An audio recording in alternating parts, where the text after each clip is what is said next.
news of the day, the Cowboys make a big trade. George Pickens, which is par for the course. Pickens and CeeDee Lamb, they like their tall receivers. How do you see it? Well, I sent a guy in Pittsburgh a text as soon as it went through, and I said, more adults, less children. That's what I said. Like, if you want to take the children on your roster, all right, just know what you're getting. You know, you're not going to get the most mature guy. You're going to get a deeply talented guy. I mean, you know, it's funny. It's like, I'm not here to trash George Pickens. He makes his plays. But I remember talking to like Mike Tice and guys that were in Minnesota with Randy Moss in his prime. Now, I'm not putting Randy Moss in that category. Randy Moss is a legit Hall of Famer. But they would tell me that if you want to see the best of Randy Moss, go watch him in practice. The games, you see a highlight here, you see a great catch there, run after the catch. In practice, you just see crazy stuff. One-handed snags, and I have a feeling like just being out in Latrobe the last couple summers, that's kind of what you see from Pickens. You want to see the best of Pickens, go watch him in Latrobe, just jump over 3 defenders, go make crazy catches. You know that. Now you see it in some games. I posted something just now that he did against the Commanders last year, which is just vintage Pickens. Like, he kind of reminds you of a bigger Odell Beckham early in his career. Like, the guy could catch anything. Yeah, got great hands. He got great hands. But, you know, he's got to, you know, he's just going to take on a little bit there. And, you know, Pittsburgh, they try to make a contract offer with him. He's in his contract year. He didn't like it. They just signed DK Metcalf to a big deal. He wasn't going to just take, you know, whatever they were throwing at him. And they're like, we just signed Robert Woods. We got, you know, this kid Roman Wilson never played last year. We'll go pick up, you know, I don't know. If Tyreek Hill becomes available, we'll go get. So Pittsburgh probably feels okay about it. He wasn't the best locker room guy, best worker, blocker, that kind of thing. No, and you wondered, listen, I know that there were quarterback issues abound, right? But you kept waiting for him to take over games, and he didn't do it. He didn't do it. And it's interesting. I don't know how that's going to work in Dallas. It's another weapon. Well, here's the thing: is he's almost unilaterally an outside receiver. He does his work outside the numbers. So he's running go routes, stop routes, stop fades. Like that's what he's doing in quick slants. You know, you could put CD anywhere on the field. He can run any route. So they move CD around. He's in motion a lot. He's your Z. They throw him in the backfield and run him on Texas routes. Like they really, and so now you got a true X with a true Z, and then you got your tight end Ferguson. So you got you got some pieces there for sure that the offense should be more explosive. Dak should have more options. To have a big guy like that can really adjust to a ball in the air. Baldy, what's your impression? Like CeeDee Lamb, top 5 target receiver in the league. How's George Pickens gonna, from what your understanding is, gonna react to maybe not getting the ball as much as he'd like? Well, he doesn't read books on the sideline, but he probably will, we'll read the body language, bro. If he's not getting the ball and they're forgetting about him. He did that in Pittsburgh. That's not going to change. That's who they are. It's not. I'm putting a lot of receivers in that category. If they're not getting their hands on the ball, getting targeted, they don't go to sleep, but they feel like, what's my point out here? What's my purpose out here today? So you can see some of that for sure. So I'll ask you this, Baldy. When you look at that offense, I still think they're missing a back. I don't know. I mean, to me, it still feels like it's not going to be balanced. Well, they drafted 2 running backs, Jaden Blue, Maffa. Maybe there's something we don't know. I mean, Blue waited to get his chance in Texas. They've always got a bevy of backs back there. We'll see what he looks like. But, I mean, I've seen Javonte Williams. I've seen Miles Sanders. Some of these guys just get washed up real fast. Yeah. And both those guys look like they got washed up real fast to me. Yeah, me too. I don't feel like either one of those guys are going to have a renaissance behind what should be a pretty good run blocking offensive line. who is the Eagles' biggest threat now? Is it Dallas or is it still Washington? Oh, I think it's Washington. Yeah. I think it's Washington. I think the quarterback is special. Even in the game that that Philadelphia won, I mean, Washington put up a good number. Yep. They put up a good number, in years past against the Eagles. McLaurin's always been a thorn against this group. Now, but I think they've gotten better defensively. They've gotten better. They now have legitimate tackles on the edges. We'll see. I mean, what they've done is they've created a great deal of competition within the team at a lot of positions. Cornerback is now highly competitive. Maybe Lattimore finds his sea legs and gets back to playing like he is. They drafted one in the first round. So you look at the tackle situation, the offense line situation, the receiver position. Like, they've got a lot of good competition going on. But they won 13 games last year, counting the playoff win in Detroit. I don't know if I'm going to see that 13 wins, but they're for sure a double-digit win team. I think they're the closest competition to the Eagles right now. Where are they? Well, I'll start with the Debo move. How do you like their offense? I like Cliff Kingsbury a lot. Yeah, I've always liked Cliff. Yeah. So just give Cliff time. Give him time. Let him use his imagination. I've told you this story before, but I did a lot of Texas Tech games out there in Lubbock when he was the head coach. And on Fridays, we would meet with them. We'd come to, go meet with the coaches, whatnot. I'd go into Cliff's office. And I built a good relationship with Cliff, over those years going in there. Mahomes was there. Baker was there the first year. But anyways, you'd walk into his office. I've got these whiteboards all over the place. Literally, you'd go in there, and the first thing, before I even say hello to Cliff, he'd be on the phone or whatever he's doing. I just looked at the whiteboard, and I would just look at, I've never seen that formation before, or that motion, and I'm just like, are you using these this weekend, Cliff? Or are you playing around with it? You're toying. He's always tinkering. He's like Andy. He's always tinkering with formations, motions, pre-snap. So I think, to answer your question with Debo, I think they're going to use him the way they should. I think he'll be a versatile running back / receiver, slot, return man. He's a good returner. Austin Eckler's a good returner. I think you'll see a lot in the special teams between those two guys. So I think just give Cliff time. He'll figure a lot of that stuff out. Yeah, he's a terrific coach. By the way, I mean, having him take himself out of the head coaching situation, I thought was huge for them. He doesn't have that. He really doesn't have that ego. It just doesn't. Like, he went back to USC when things weren't working out in Oakland, whatever, Los Angeles with the Raiders. And he's like, I'll be the coordinator. He's really a much better coordinator than head coach. Yeah. He should just be in charge of the quarterback and the offense. Yeah. So, Baldy, we do the show a year from now. There was 4 big wide receiver moves this offseason in trades. Pickens to Cowboys, DK, as you mentioned, to the Steelers. I assume Aaron Rodgers is throwing on the ball there. Christian Kirk to the Texans, and then Debo, as you mentioned, to the Commanders. Who ends up having the best year of those 4? I would say right now, Aaron Rodgers has already started throwing with DK. He's already out at UCLA. I would say that would be the move, since they really desperately need a true number 1 there in Pittsburgh. Whatever they try to do offensively, I would say I'm also banking that Aaron's going to end up in Pittsburgh here. Whenever that happens, it happens. But that'd be my guess. DK would be the move. Yeah, the rumor this morning is Alan Lazard is signing with the Steelers. So I think that's got to come soon. I would imagine it's happening any day now. Yeah. I mean, I don't know. I don't know what you get in him. I mean, all this fanfare and all this. Oh, is he coming? Is he coming? If you're a Steeler fan, you're going, all right, like, what am I getting? I remember, I'll never forget this. I think it was the year after the pandemic, so maybe 21. I'm doing a game in Green Bay. It's Pittsburgh at Green Bay. And I park pretty far away because I like talking to the people coming down Lombardi Avenue. I don't park in a media spot. I park a mile away and walk at Lambeau because I want to take it all in. So, Steeler fans obviously travel, terrible towels, the whole thing.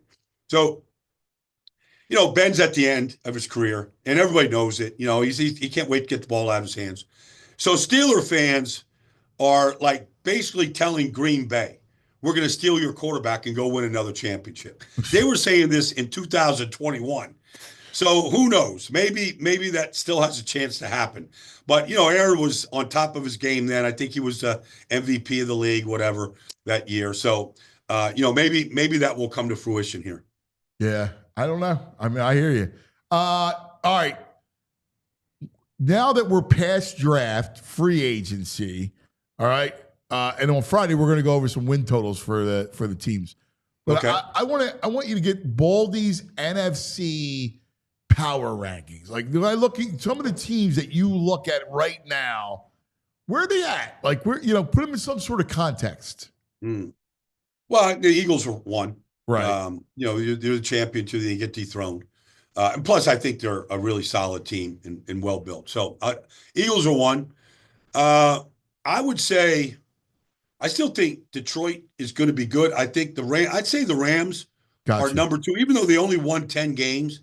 The way that they played down the stretch 2 years in a row, all the divisions have gotten tougher. But I would say Eagles, Rams, Detroit, and then Minnesota's a well-built team. I don't know what J.J. McCarthy is going to be. But I would say, I'd go this. I'd go Eagles, Rams, Detroit, Washington, Tampa, because I think Tampa's going to win that division for the 5th year in a row. Tampa, Minnesota. And then I'd go either Seattle, because I think Seattle's going to be much improved. They won 10 games last year. I'd go Seattle, or I would go Minnesota. Yeah, that looks about right. I do want to see what Chicago looks like with Ben Johnson. We've seen this 2 years in a row now. A rookie coach, DeMeco Ryans, goes to Houston with the rookie quarterback. They immediately make the playoffs, win a playoff game, go to the playoffs 2nd year in a row. Dan Quinn comes, I know second time head coach. Dan Quinn comes in with the rookie quarterback, goes to the playoffs. I want to see Ben Johnson with Caleb Williams. I'm not down on Caleb. It was a bad year. I don't know any quarterback that would have succeeded with all the turmoil that happened. They fired their defense coordinator 2 weeks into the season. They fired their offense coordinator 4 weeks in. The head coach gets fired. The wide receiver coach ends up calling the play. Like, nobody, you're calling plays. You got the game won in Washington week 5 or 6. They're 3-2. And you're running your backup offensive guard on the goal line. He fumbles. You're getting hit with a Hail Mary pass because your left corner is talking to the fans when the ball's in the air. Like, it's just such a poorly coached team. Like, I kind of want to see Caleb with a real coach, a real offensive mind, and an improved roster. Yeah, I completely agree. AFC. Well, I'd go Kansas City. Now who's going to challenge Kansas City? Buffalo is certainly up there for sure. Baltimore is certainly up there for sure. Houston, and then within the division, Chargers. Both Denver and the Chargers both made the playoffs, and I know the Raiders are going to be better. They're just better at the top of this, from general manager to head coach to quarterback. They're better. Running back, they're better in some really key areas. Now, do they kind of beat each other up? I was researching this last night. It's actually kind of unbelievable, because just when you think you've talked enough about Mahomes, you go back and you go, he had 7 game-winning drives last year. 7. And 4 games that they won the game on the game's final play. Like, whenever they have that argument about who do you want in this situation, like, it's not even a debate anymore. The only guy you take is Mahomes, because it doesn't matter if they got a left tackle, if our receivers are hurt, who's injured. That guy gives you a chance. So, like, I don't know, do any of those teams, Denver, Chargers, close the gap on Kansas City? I just feel like they got the left tackle. Andy isn't going anywhere, even though everybody hints at it at the end of every year. He looks just the same to me every year. Yeah. He looks exactly the same. Like, he was aging to a point, and then he just stopped aging. Now he's just Andy. and he's the exact same guy. And honestly, he's never been one. He wants to coach. He wants to coach. He don't want to do anything else. He doesn't want to do media. He doesn't want to retire. He's not going to go run around with a 24-year-old girl. No, that's not who he is. No, Tammy's there to the end. Right. Tammy's not going anywhere. He's a football guy. That's it. Yeah, he goes out. I saw him. We might have talked about. I saw him at a Dodger game. He grew up like literally minutes from Dodger Stadium. So I saw him and a grandkid like at a Dodgers game maybe 2 weeks ago, something like that. Yeah. So he already took his time off. Like, he can't wait to get out on the field and see what these rookies look like and start coming up with some new formations and new ideas. And, Alex Smith just came out, I think it was last week. I don't know why this hadn't come out before. But he was like, he said, he said Patrick Mahomes beat him into the office every day. As a rookie, he beat Alex Smith into the facility every single day. No matter what time he tried to get there, he was there before him. Like, the guy is just, like, you can see him out there, and he's got his kids, and he's got his new hairstyle, and he's at baseball. He's enjoying himself. But nothing's more important to that guy than winning football games. Nothing. So, Baldy, he's 56 wins away from Shula. He's less than that from Belichick. Do you think he gets the 57 he needs? Yes. So he needs, let's just say, bro, by the way, do they count playoff games with that, or is that just regular season? It's a good question. I believe playoffs are counted. All right, so he would need... Oh, no, this is regular season wins I'm looking at. Yeah, I'd like to see that with playoff wins, and see how much closer that gap is. Oh, you got to, because he's had so many more playoff games. But anyways, so I figure Shula has 347 combined. Reid has 301 combined. So it's 46 away. Yeah, he needs 4 great years, and Mahomes is in his prime. Like I say, he can do it. Yeah, like that. You're talking about. Let's get 11 wins a year for the next 4 years, and we got Mahomes, who's just turning 30. Damn. Like, I'd say it can get done. The all-time winningest coach is within his. He's grasp. also, but I think he does it. I know he wants to do it, or I know he wants to coach. He don't care about that, but I know he wants to coach. He doesn't. Well, the other question, bro, is how many years did it take Shula to do it, and how many years? If you add 4 years for Andy, how many years would that remember, be? Shula also would that was be 14 game season. He was in Baltimore. He was in Baltimore before Miami. But I'm just saying. He went from 63 to 95. Oh. What's that? 1963 to 1995. So you're talking 33 seasons. Yeah. And what was Reid? 99 was Andy. So he this is his 26th season. So he would have 7 more seasons, which he could easily do that. Yeah. To match it. Yeah. That's crazy. And you know what's funny? All the people that used to trash him and like that you would rip him. Can't call a timeout when the game matters. He's got no time management. Like the cat calls. Yeah. And the guy's going to be the all-time winningest NFL coach. And we could still find something to complain about. Well, I'm not here to say disparaging things about any other quarterbacks, but when you have the best quarterback in the league, some of that stuff goes away. Sure. It just does. Well, I mean, I told you the quote. I told you this story. Oh, yeah. No, I know the story well, cuz. Yeah. That's why I was trying to couch it a little bit. Yeah. No, I mean, it is what it is. I mean, being knowing the rules of overtime is a good step. Yeah. Well, it is what it is. But anyway, it would be remarkable for him to do it. I love it. Think about this. Like, think about, just, his run in Kansas City. Like, there's Lamar Jackson winning MVPs. They can't get past. There's, Josh Allen winning an MVP. They can't get past him. Like, these teams that are knocking on the door, and they're good teams. They're well built. They're well constructed. They draft well every year. Every year, it's like, how do we get past? Every single fan knows, how do we get past Kansas City? Like those two teams can't get past Kansas City. It's unreal. It really is. It's unbelievable.